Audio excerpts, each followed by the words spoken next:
Juan Kapitulo 6, versikulo 35. Si Jesus miingon kanila, "Ako mao ang pan nga naghatag sa kinabuhi. Ang muari kanako dili nagayod gutomon, ug ang mutuo kanako dili nagayod uhawon." Pan sa kinabuhi.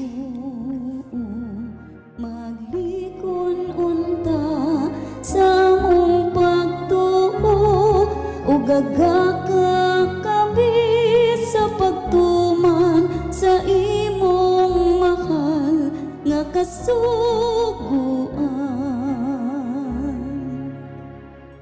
Kinumana kaninyo. Santos nga Ebanghelyo sumala ni San Lucas. Sa niya nakaadlong ipapahulay, naglakaw si Jesus agi sa kaumahan sa trigo. Unyang iyang mga tinunan, nangutlog mga uhay sa trigo, ug tapos sila kini kusukusua ang ila sa ilang mga kamot, ilang gikaon ang lugas. Pagpila sa mga Fariseo, mingon, nganong nagbuhat man kamo ni anang gidili sa atong balaod, kabuhaton sa adlaw nga ipapahulay. Si Jesus mitubag kanila, wala ba ka mo makabasa sa gibuhat ni David sa diyang gigutom siya o ang iyang mga kauban? Misulod siya sa balay sa Dios, ikuha sa pan, nga hinala rin ngadto sa Dios. Kanya mikaon siya ni ini o ang iyang mga kauban.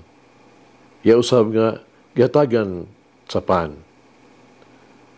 Apan gawas lamang sa mga pari, gidid-an ang tanan sa tuwang balaod sa pagkaon sa pan nga hinalad ngadto sa Dios. Jesus pidugang sa pag-ingon, ang anak sa tao maoy nagbuot sa angay buhaton sa adlaw ipapahulay. Ang Ebanghelyo sa Ginoo. Pasalamati ang Ginoo kay siya maayo, ang iyang gugma mulungtad hangtod sa kahangturan. Pasalamati ang Diyos sa tanang mga Diyos, ang iyang gugma malungtaron. Pasalamati ang Ginoo sa mga Ginoo, ang iyang gugma malungtaron.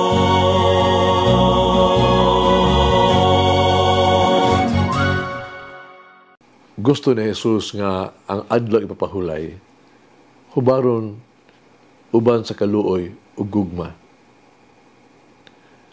Ang adlaw ipapahulay mo ang paghunong sa pagtrabaho. Gingon nga human natapos sa Dios ang buhat sa paglalang, creation, ipahulay siya sa ikapitong adlaw gikan sa tanang mga buluhaton nga iyang nahimo. Genesis chapter 2, verse 2.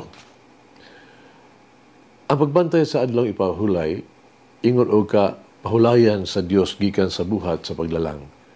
Exodus chapter 20, verse 1. Nahimong usa ka handumanan, no, nga sugo alang sa mga Hudiyo. Sa Ebanghelyo karong pipila sa mga Fariseo misaway sa mga disipulo ni Jesus, kay milapas sila sa adlaw ipapahulay. Sa pagiha. Kaya tungkol kay nangutlo sila sa mga uhay, ilagi kunis-kunis sila mga kamot, gikaon nila. Kinisupak sa balaod, sumala sa Exodus chapter 34, verse 21, na nag-ingon nga ang pagdaro o pag-ani, no? Sa ng panahon kidili sa adlaw ipapahulay. Dinhi nag-ingon kita nga mga kinaiya sa mga Fariseo, no? Wala gi pagtagad, walay kaluoy. Kulang sila sa pagsabot sa tawhanong kagutom sa mga disipulo. Mula nga tarungunan sila ba, ang mga Fariseo, pasagdi lang sila gutumon. Kung saan reaksyon ni Jesus?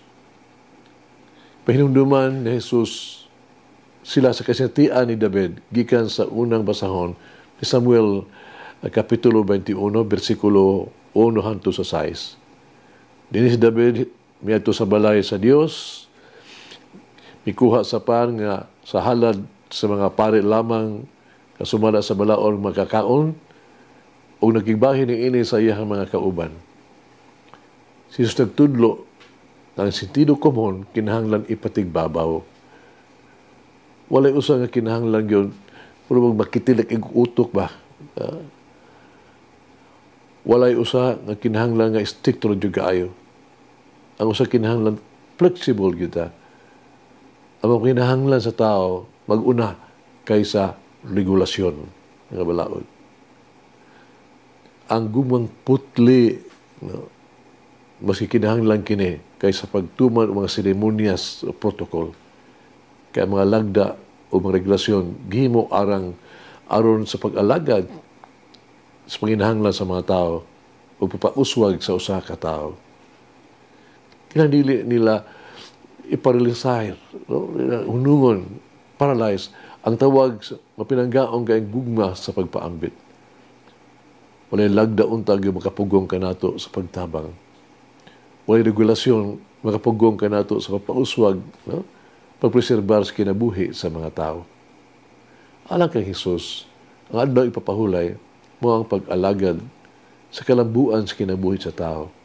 Ang adlaw ipapahulay, kinahanglan makatampo sa paghimo sa kinabuhi sa tao nga mas mabungahon o makahuluganon.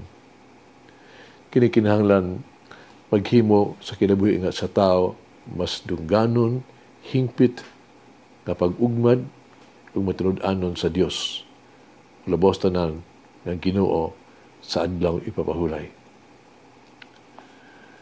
Dito gilanon sa kabataan ng estudyante ng utana sa iyong magtutudlo. Pero saan ako makatawag akong kaugalingon, ako na gyud tao, no? Dili na bata, no? I am now a man. O ipadayon sila sa pangutana, mao kanang pagkawan ako eskwela, wala ko pagtuon, tao na dyan ko. Matutlo mitubag, no. Kini ba kung na stable na akong kinabuhi sa trabaho? Dili. Puwang pa siya magtutudlo. Sa makausap pa, ang matutudlo miingon, kadili. Ang batanon ng estudyante, may sister, mapangutana, sa diha na anak ko'y pamilya, matutudlo mitubag, dili.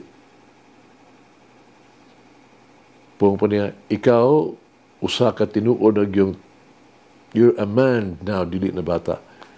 Kung imong magkita sa matag estranghero, na imong mahimamat, diya sa dalan, sa kinabuhi, ingon nga imong igsuon, no?